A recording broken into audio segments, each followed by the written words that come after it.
नमस्कार, हमारे नए वीडियो में आपका स्वागत है। तो साधना मार्ग के कुछ गुप्त रहस्य इस वीडियो में हम बताने जा रहे हैं। किस तरीके से साधना करने से सिद्धियों की प्राप्ति होती है और किस तरीके से साधना करने से आपको विविध प्रकार के अनुभव आते हैं और आपकी तंत्र मंत्र की समस्या हो या फिर बाकी समस्याएं हो, सभी प्रकार की समस्याएं नष्ट हो जाएंगी। ये सब चीज़ें अगर आप जानना चाहते हैं तो इस वीडियो को एंड तक देखना ना भूलें। साथ में ही हमारे चैनल को सब्सक्राइब करें, वीडियो को लाइक करें और ज़्यादा से ज़्यादा लोगों तक इन्हें पहुँचाइए। तो साधना मार्ग से जुड़े हुए सारे जो लोग हैं उनको एक प्रश्न हमेशा रहता है कि हम 5 साल, 2 साल या 10 साल तक साधना करने के बाद भी अगर हमारे हाथ में कुछ नहीं आता तो क्या गलतियां हमसे हो रही है, हमें किस तरीके से इनसे बाहर निकलना चाहिए और हमारी साधना पद्धति में क्या सुधार करना चाहिए। साथ में ही नए साधकों को भी हमेशा ही कन्फ्यूजन रहता है कि हमने साधना तो शुरू कर दी लेकिन हम आगे कैसे बढ़े, किस तरीके से साधना करने से हमारी जो डेवलपमेंट है वो हो जाए और हमें सिद्धियाँ कैसे मिलेंगी। तो ये जो सवाल होते हैं इनका मैं एक एक करके इस वीडियो में जवाब देना चाहूँगा। तो पहले बात करते हैं जो ऐसे साधकों की जो कई सालों से साधना मार्ग में है परंतु उनके हाथ कुछ भी अनुभूति नहीं आई है। और उसके बाद हम बात करेंगे उन साधकों की जो नए हैं और साधना मार्ग में हाल ही में जुड़े हैं और उन लोगों के लिए भी मैं कुछ सूचनाएं देना चाहूँगा जो आने वाले दीक्षा दिन को दीक्षा में बैठने वाले हैं और या फिर पहले से भी दीक्षा ले चुके हैं। जैसे सभी लोगों ने ये वीडियो पूरी की पूरी तरीके से एंड तक देखना है। तो मैं उन लोगों की पहले बात करना चाहूँगा जो 10 साल या 15 साल साधना मार्ग से कनेक्टेड है परंतु उनको अनुभूति नहीं आई। तो सबसे पहले मैं उनको 4 चीज़ें पूछना चाहूँगा या फिर उन्होंने भी अपने आप को 4 चीज़ें पूछनी है। सबसे पहली चीज़ है आप किस प्रकार के साधना मार्ग से जुड़े हैं, यह अत्यंत महत्वपूर्ण है। उस साधना मार्ग के नियम क्या है, उस साधना मार्ग में जब भी आपको जो अनुभूति चाहिए वो किस प्रकार से चाहिए और जो अनुभूति की आप अपेक्षा कर रहे हैं क्या सच में उस मार्ग से वो अनुभूति मिलती है क्या। तो ये 4 महत्वपूर्ण सवाल है। जैसे कि मैं बोलना चाहूँगा कि अगर आपको विविध प्रकार की दिव्य दृष्टि की सिद्धि चाहिए और अगर आप कौन सी साधना उसके लिए कर रहे हैं ये महत्वपूर्ण है। अगर आप कुंडलिनी शक्ति की साधना कर रहे हैं और दिव्य दृष्टि की अपेक्षा कर रहे हैं तो ये बात ठीक है, परंतु आप साधना कुछ और कर रहे हैं, मानो कि आप नरसिंह उपासना कर रहे हैं और आप चाहते हैं कि आपको दिव्य दृष्टि की प्राप्ति हो, तो ऐसा नहीं होता। क्योंकि आपको जो भी सिद्धि चाहिए, जो भी अनुभूति चाहिए, उसके लिए कौन सी साधना करनी चाहिए ये भी अत्यंत ज़्यादा महत्वपूर्ण है। आए दिन हमें ऐसे साधक मिलते हैं जो हमें बोलते हैं कि गुरुजी 10 साल, 15 साल, 20 सालों से हम साधना में है परंतु अनुभूति नहीं आ रही। तो फिर एक साधक से हमारी चर्चा हुई कि आप किस प्रकार की साधना कर रहे हैं और आप अपेक्षा क्या कर रहे हैं। तो उन्होंने कहा कि हमें समाधि की अवस्था चाहिए। तो मैंने कहा ठीक है, तो फिर आप क्या साधना कर रहे हैं। तो उन्होंने मुझे एक विशिष्ट प्रकार के बेताल मंत्र की साधना बताई जिसके माध्यम से वो समाधि को प्राप्त करना चाहते थे। तो मैंने कहा कि आप ये गलत ही चीज़ है। आपको चाहिए कि आप समाधि की अवस्था को प्राप्त करें और आप बेताल मंत्र की साधना कर रहे हैं। बेताल मंत्र की साधना से समाधि की प्राप्ति कभी भी नहीं होगी।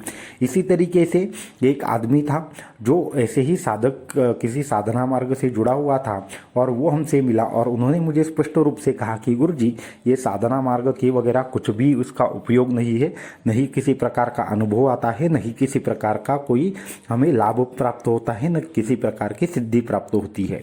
तो मैंने कहा ठीक है, ये बात तो मैंने एक्सेप्ट कर ली, परंतु आप ऐसी कौन सी साधना करके आए हैं कि जो ये सारी चीज़ें कह रहे हैं।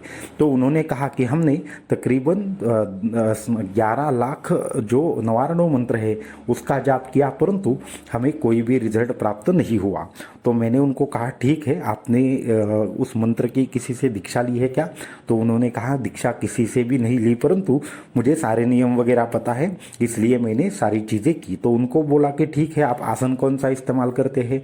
तो उन्होंने बोला कि नहीं गुरुजी मैं आसन नहीं इस्तेमाल करता, मैं तो अपने जो बेडशीट रहता है जो हम गद्दी के ऊपर डालते हैं उसके ऊपर बैठकर साधना करते हैं। मैंने कहा माला कौन सी इस्तेमाल करते हैं। तो उन्होंने कहा कि तुलसी की माला इस्तेमाल करते हैं। उसके बाद हमने कहा कि आप कितने देर हर रोज़ साधना में देते हैं। तो उन्होंने कहा ऐसा कुछ नहीं है गुरुजी, हर रोज़ एक फिक्स समय नहीं रहता, कभी 10 माला करते हैं, कभी 12 माला करते हैं, छुट्टी के दिन तो 21 माला या फिर 40 माला भी कर देते हैं। तो ये बात होती है।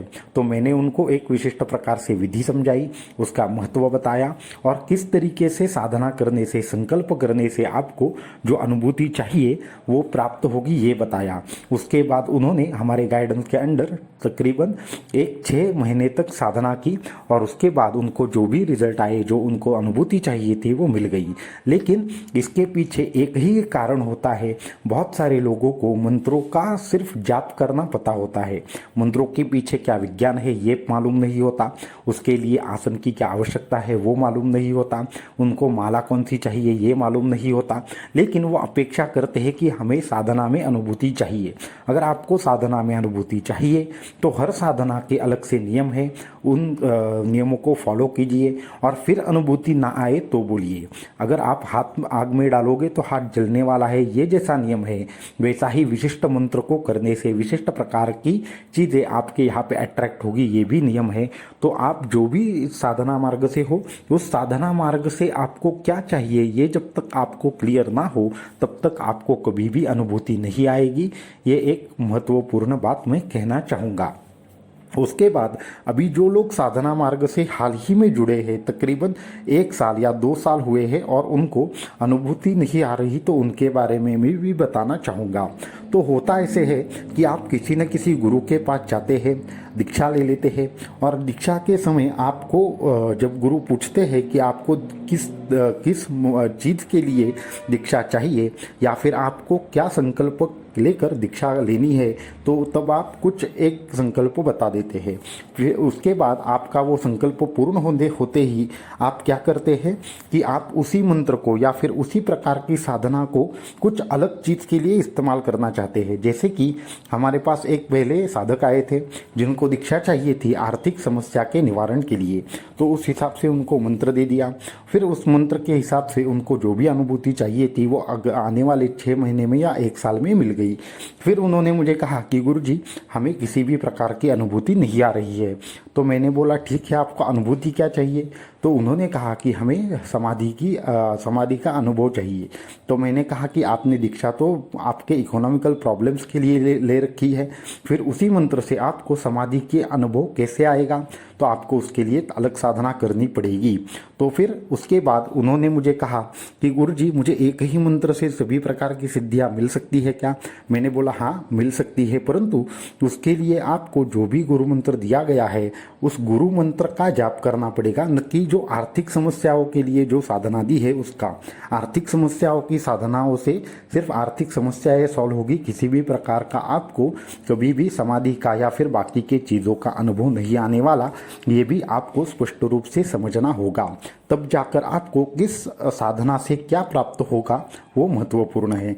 दूसरी, नए साधकों में एक बात रहती है, उन साधकों को बहुत ज़्यादा नियम मालूम नहीं रहते, इसलिए साधना में बारंबार गलतियां होती रहती है, नियम वो फॉलो नहीं करते। जो भी उस विशिष्ट साधना के लिए जो भी चीज़ें बोली है उसका महत्व उनको मालूम नहीं रहता।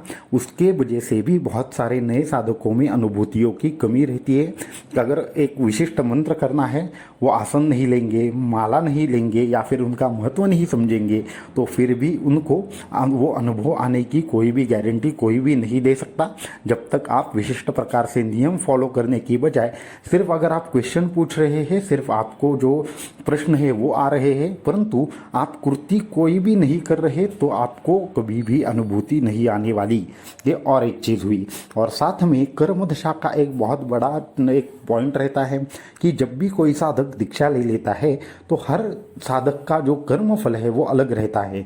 तो इसीलिए कुछ लोगों को तुरंत ही ऐसे रिजल्ट आते हैं जैसे मानो उनको विविध प्रकार से कुंडलिनी जागृति के अनुभव आते हैं, कुछ लोगों को देवताओं के दर्शन होते हैं, परंतु कुछ साधक ऐसे होते हैं कि 1 वर्ष 2 वर्ष तक कुछ भी अनुभूति नहीं आती और वो साधना मार्ग छोड़ देते हैं।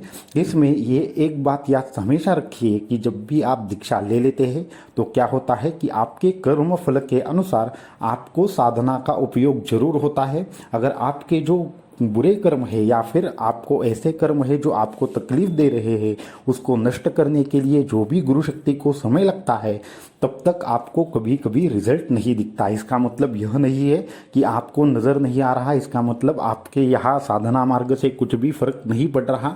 तो उतना विश्वास आपके गुरु मार्ग पर होना चाहिए, आपकी साधना मार्ग पर आपको होना चाहिए। इसलिए आपको थोड़ा पेशेंस रखकर साधना करनी पड़ेगी।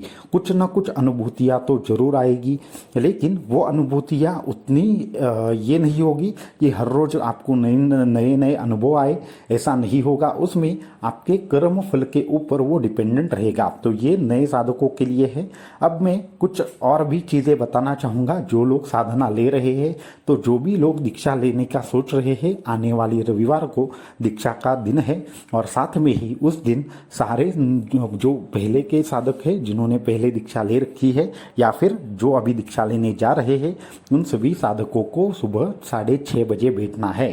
तो नए साधकों के लिए कुछ मैं चीज़ें बोलना चाहूँगा जो हाल ही में कनेक्ट हुए हैं, जो पिछले महीने में जिन्होंने दीक्षा ले रखी है या फिर आने वाले महीने में दीक्षा ले रहे हैं या फिर दीक्षा लेने का सोच रहे हैं, कि आपको साधना किए बगैर अनुभूति नहीं आएगी। जब तक आप साधना करके अंदर से अनुभूति नहीं लेते, तब तक कोई भी चीज़ आपके यहाँ पे बदलने वाली नहीं है। जो ये हमारा मार्ग है, दत्त संप्रदाय है, वो अनुभव का मार्ग है। वो मैं बोलूँगा और आप सुनोगे और आपको अनुभूतियाँ आएंगी, ऐसा नहीं होगा। जब तक आप खुद खाना नहीं खाओगे, तब तक आपको कोई भी आपका पेट है वो भरने वाला नहीं है। तो फिर उसके लिए आपको सबसे पहले बैठकर खाना खाना होगा और उसके बाद जो भी साधना है उसका अनुभव लेना होगा। ये हमारा साधना मार्ग अत्यंत सरल है। इसमें आपको क्या करना है, सिर्फ बैठना है। बैठने के बाद आपको सिर्फ गुरु मंत्र का जाप करते रहना है। तो फिर आपको अनुभूतियाँ अंदर से ही आएगी। ऐसे बहुत सारे साधक हैं जो सिर्फ साधना में बैठते हैं और उनका ऑटोमेटिकली ध्यान लगता है, उनको ऑटोमेटिकली विविध प्रकार की देवताओं के दर्शन हो जाते हैं, उनको क्रियाएं हो जाती है, उनको बड़ी बड़ी अनुभूतियाँ आती है। परंतु वो ऐसा क्यों होता है कुछ लोगों के साथ और कुछ लोगों के साथ ऐसा क्यों नहीं होता? तो ये सभी की सभी चीज़ें कर्म फल के ऊपर डिपेंडेंट रहती है। तो आपको किसी भी प्रकार से सबसे पहली चीज़ ये करनी है कि साधना में सातत्य लाना है। सभी साधकों के लिए जो भी आपका गुरु मंत्र का जाप है वो ज़्यादा से ज़्यादा करने का प्रयास करें। एक ही मंत्र के ऊपर पूरा का पूरा जो फोकस है वो रखे। 10 साधनाओं के पीछे ना भागते हुए सिर्फ एक ही साधना से, जो गुरु मंत्र है, उसके माध्यम से आपको जो भी अनुभूतियाँ चाहिए वो अनुभूतियाँ आपको जरूर मिलेगी, एक न एक दिन मिलेगी। ये मैं आपको आश्वस्त करना चाहूँगा। इसलिए जो लोग मन में संशय लिए हुए हैं, उन सभी साधकों को संशय ना लेते हुए आपको हर रोज 1 घंटा साधना करनी है। अगर आपको उतना समय नहीं है तो सुबह 20 मिनट करें और शाम को 20 मिनट करें, परंतु साधना मार्ग को छोड़ना नहीं है। साधना मार्ग हर रोज साधना करने से आपको धीरे धीरे धीरे आपका जो पुण्य का घड़ा है वो भर जाएगा और आपका भी अच्छा कर्म है वो बाहर आएगा, जो बुरा कर्म है नष्ट हो जाएगा। तो ये सभी साधकों को आश्वस्त करना चाहूँगा। परमहंस परिव्राजकाचार्य श्रीमद् वासुदेवानंद सरस्वती स्वामी महाराज जी का ये मार्ग है, दत्त संप्रदाय का यह मार्ग है। तो ये आपको अंतिम गंतव्य तक जरूर पहुँचाएगा। दत्त गुरु हर जगह रहते हैं। जब आप साधना करते हैं तो उस साधना में भी दत्त गुरु खुद आकर देखते हैं कि आपकी साधना कैसे चल रही है।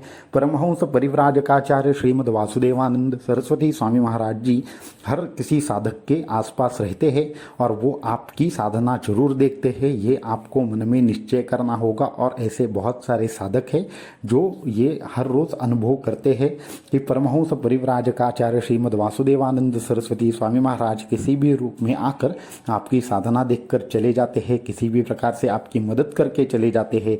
तो इसमें आपको संशय नहीं रखना है।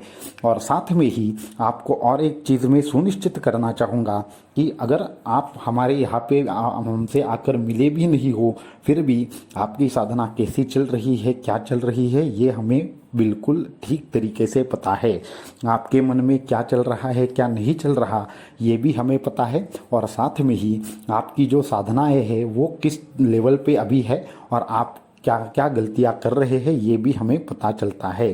तो इन सब चीज़ों के बारे में परमहंस परिव्राजकाचार्य श्रीमद् वासुदेवानंद सरस्वती स्वामी महाराज जी हमें जो योग्य समय पर गाइड करते हैं, और हम खुद से आपको ईमेल करके सारी चीज़ें जो भी आपके बारे में है वो योग्य समय पर जरूर बताएंगे।